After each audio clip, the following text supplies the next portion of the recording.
Stock market वैसे तो एक बहुत ही पेशेंस का कह सकते हैं पूरी एक जर्नी है, जिसमें कि हमें लगातार फंडामेंटल्स चेक करते रहने चाहिए।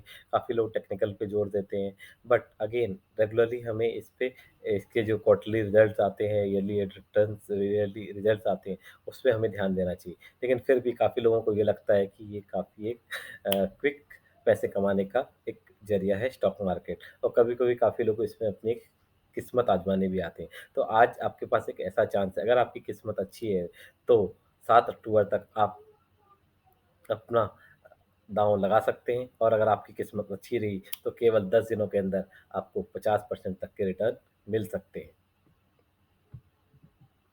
तो एक नज़र हमेशा की तरह डिस्क्लेमर पर, उसके बाद welcome guys, welcome back to stock market learn and invest. आज हम बात करेंगे एक ऐसी आईपीओ की, जो कि अच्छा खासा हम कह सकते हैं जिसके फंडामेंटल्स अच्छे हैं और जिस पर्टिकुलर आईपीओ में अगर आपके पास एक क्या कहते हैं डीमैट अकाउंट है, तो आप अपना भी एप्लीकेशन लगा सकते हैं और आपके पास एक सुनहरा मौका है, करीबन मिनिमम 7,112 रुपये से लेके 92,456 रुपये कमाने का एक सुनहरा अवसर। तो सिर्फ आपके और इस आपकी कमाई के बीच में है सिर्फ आपकी एक किस्मत। अगर आपकी किस्मत अच्छी रही तो आपको ये पैसे मिल सकते हैं। और दूसरा कारण रहेगा कि एक्सटर्नल कोई फैक्टर्स इस पूरे क्या कहते हैं माहौल को ख़राब नहीं करना चाहिए। अगले 10 दिन तक ये माहौल ऐसा ही करीबन 17 अक्टूबर तक ये माहौल ठीक रहना चाहिए। तो ये आपके पैसे आराम से बन सकते हैं। आइए जानते हैं कैसे।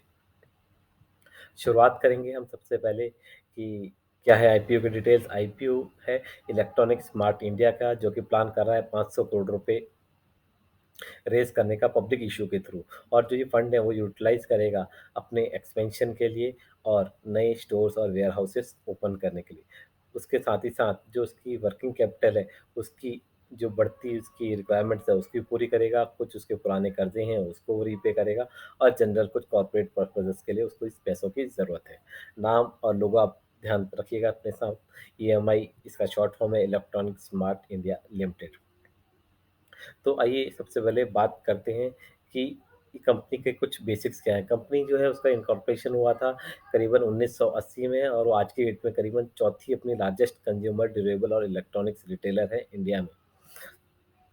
और जो ये पर्टिकुलर इसका आईपीओ आएगा, वो आईपीओ का जो अपना अलॉटमेंट है, अलॉटमेंट होगा उसका 7 तारीख को। आईपीओ क्लोज़ होने के बाद अलॉटमेंट नहीं आएगा, उनको रिफंड्स आ जाएँगे 13 तारीख को और जो शेयर्स हैं, वो क्रेडिट हो जाएँगे 14 तारीख को और आईपीओ की लिस्टिंग हो जाएगी 17 तारीख को। इसलिए मैंने कहा था 17 तारीख तक अगर मार्केट ठीक रहती है, माहौल बाहर से कोई एक्सटर्नल फैक्टर इसको कुछ खराब नहीं करता, तो बात बन सकती है। शुरुआत करते हैं, आइए उसके बाद बात करते हैं कंपनी का बिज़नेस क्या है। तो कंपनी बेसिकली काफ़ी डाइवर्सिफ़ाइड रेंज ऑफ प्रोडक्ट्स में फ़ोकस करती है। ज़्यादातर लार्ज कंप्लायंसेस जैसे कि हम बात कर सकते हैं AC, television, washing machine, refrigerator, mobile और स्मॉल काफ़ी छोटे-मोटे अप्लायंसेस वगैरह में आईटी रिलेटेड और अदर्स जिसमें इसका बेसिकली बिज़नेस है।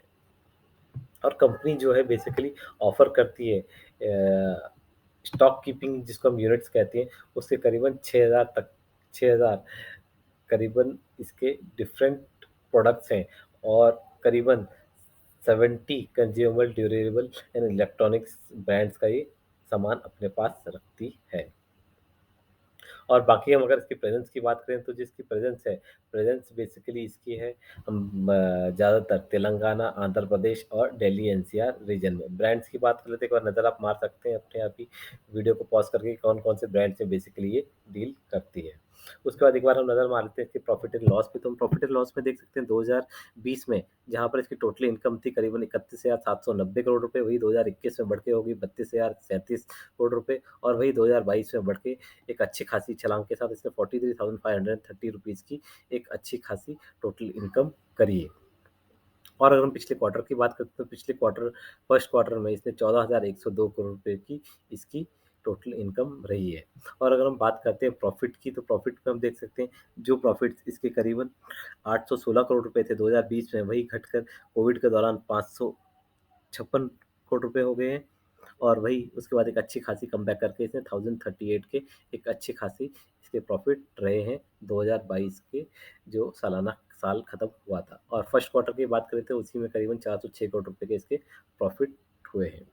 बात करते हैं अगर ईपीएस की, तो ईपीएस में देख सकते हैं जो 2.72 था 2020 में, वही बढ़ के 2021 में 1.95 घटकर 1.95 हुआ है। बट अगेन एक अच्छी खासी कमबैक करके 3.46 का ईपीएस रहा है 2022 का जो फाइनेंशियल ईयर एंड हुआ है।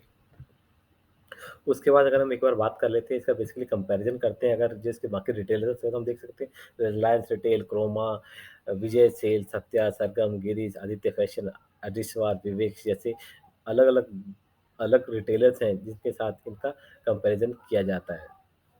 तो एक बार आप देख सकते हैं कि जो रेवेन्यू जो कैगर रहा है इसका फाइनेंशियल ईयर 16 से लेकर 21 का, उसमें करीबन 17.9% का इसका रेवेन्यू रहा है। और अगर हम रेवेन्यूज इसके बिलियन में बात करते हैं, इसका 32 रहा है। बाकी का आप ऑलरेडी एक बार वीडियो को पॉज करके चेक कर सकते हैं। जो स्टोर्स हैं इसके नंबर करीबन 105 इसके आज की डेट में ऑल ओवर जो इसके नंबर ऑफ स्टोर्स हैं 105 इसके पास स्टोर्स भी हैं। आइए उसके बाद हम मेन मुद्दे की बात करते हैं। मेन मुद्दे के लिए हम आते हैं आईपीओ की डिटेल्स में। तो आईपीओ की डिटेल्स में हम देख सकते हैं, जैसा हमने बात किया था 4 तारीख से इसका जो बिडिंग है वो ओपन हो गई है, क्योंकि कल दशहरा है इसलिए मार्केट बंद है। इसलिए इंस्टेड ऑफ 3 दिन हमको 7 तारीख का भी हमारे 7 तारीख तक का हमारे पास टाइम है, उस पर्टिकुलर आईपीओ में अपना एप्लीकेशन लगा सकते हैं। और जो इसका आईपीओ का जो फेस वैल्यू है वो करीबन 10 रुपये का है। और जैसे कि हम देख रहे हैं प्राइस रेंज है जो इस पर्टिकुलर आईपीओ के हुए 56 रुपये से लेकर 59 रुपीज़ तक की।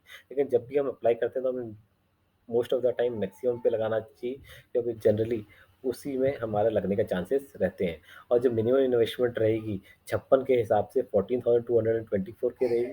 लेकिन वहीं पर अगर हम 59 के हिसाब से लगाते हैं 3 रुपये बढ़ा के, तो हम 254 रुपीज़ इंटू 3 इसमें ऐड कर सकते हैं। वो हमारी मिनिमम इन्वेस्टमेंट रहेगी जब हम इस पर्टिकुलर आईपीओ में अपनी एप्लीकेशन डालते हैं।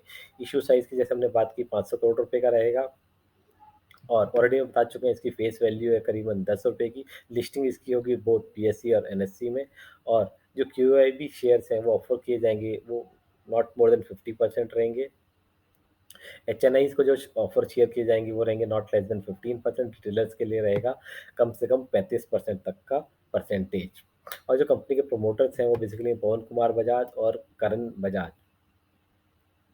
इस तरह से जैसा मैंने बात की थी 14,224, उसको मैंने जस्ट कैलकुलेट किया है। तो अगर हम 959 रुपीज़ के हिसाब से लगाते हैं तो हम देख सकते हैं 14,986 की हमारी मिनिमम इन्वेस्टमेंट रहेगी।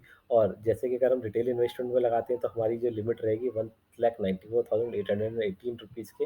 हम इसमें पर्टिकुलरली नंबर ऑफ 13 लॉट्स लगा सकते हैं, जिसमें कि एक लॉट का साइज रहेगा 254। जो होल्डिंग है जब ये लिस्टिंग हो जाएगी तो जो प्रोमोटर्स हैं उनकी होल्डिंग घट के 100 से 77.9% हो जाएगी। आइए अब बात करते हैं सबसे मेन मुद्दे की। जो एज पर जो मार्केट ऑब्जर्वर्स हैं उनके हिसाब से आज के डेट में जो ग्रे मार्केट प्रीमियम चल रहा है इस पर्टिकुलर आईपीओ का, वो चल रहा है 31 रुपये। तो 31 रुपये का डबल होता है 62, तो इसका जो 50% से ऊपर का जीएमपी चल रहा है। तो जब वो जो 31 रुपये वो ग्रे मार्केट प्रीमियम है।